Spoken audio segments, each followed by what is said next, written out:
বগুড়ায় যুবদল, স্বেচ্ছাসেবক দল ও ছাত্র দলের আয়োজনে বিএনপির তারুণ্যের সমাবেশ আজ। শহরের সেন্ট্রাল স্কুল মাঠে বেলা ৩টার দিকে সমাবেশ শুরু হবে। এই সমাবেশে প্রধান অতিথির বক্তব্য রাখবেন বিএনপির স্থায়ী কমিটির সদস্য নজরুল ইসলাম খান। এরই মধ্যে সব প্রস্তুতি শেষ করেছেন সংশ্লিষ্টরা।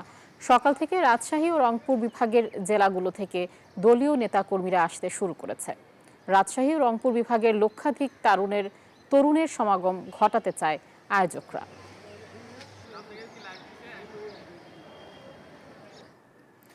দর্শক, এ বিষয়ে বিস্তারিত জানাতে আমাদের সঙ্গে যুক্ত হচ্ছেন সহকর্মী আব্দুস সালাম বাবু। বাবু, সমাবেশের কি খবর আছে আপনার কাছে জানাবেন এবং নেতা কর্মীদের উপস্থিতি কেমন দেখছেন?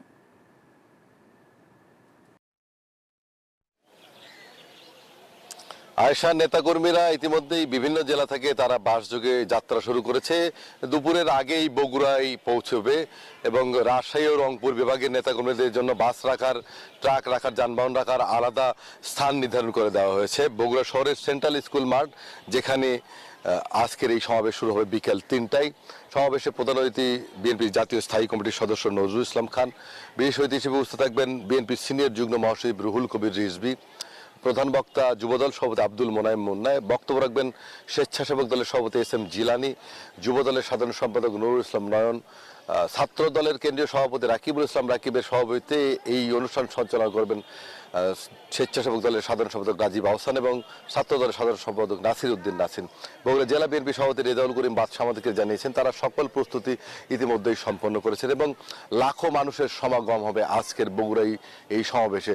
কেন্দ্রীয় ঈদগাহ মাঠ যেটি সেন্ট্রাল স্কুল, এই মাঠ উপচে পড়ে আশেপাশের সড়কে এবং গোটা শহর জুড়েই কিন্তু মানুষের সমাগম হবে, তরুণদের সমাগম হবে। বিএনপির ভারপ্রাপ্ত চেয়ারম্যান তারেক রহমানের 31 দফার তরুণদেরকে সম্পৃক্ত করা, আগামী দিনের রাষ্ট্র পরিচালনায় দেশকে সমৃদ্ধির পথে এগিয়ে নিতে তরুণদের মতামতকে প্রাধান্য দেওয়ার জন্যই, তাদের মতামত তুলে ধরার জন্য গতকাল বগুড়ায় সেমিনার হয়েছে, তাদের ভাবনাগুলো শুনেছেন এবং আজকে সেই তরুণদের নিয়েই এখানে সমাবেশ হবে, যেখানে রাজশাহী রংপুর বিভাগের ছাত্রদল, যুবদল, স্বেচ্ছাসেবক দলের নেতাকর্মী ছাড়াও তরুণ যুব সমাজের প্রতিনিধিরা অংশগ্রহণ করবেন, যেমনটি গতকাল করেছিলেন বগুড়ার সেমিনারে। সব মিলিয়ে সকল প্রস্তুতি ইতিমধ্যেই সম্পন্ন হয়েছে এবং বগুড়াই একটি জনসমুদ্রে রূপান্তরিত হবে বলে মনে করছেন বগুড়ার নেতৃবৃন্দ।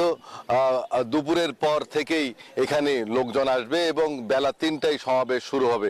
এই ছিল বগুড়াতে সর্বশেষ। ফিরে যাব স্টুডিওতে। আয়েশা। বাবু, আপনাকে ধন্যবাদ।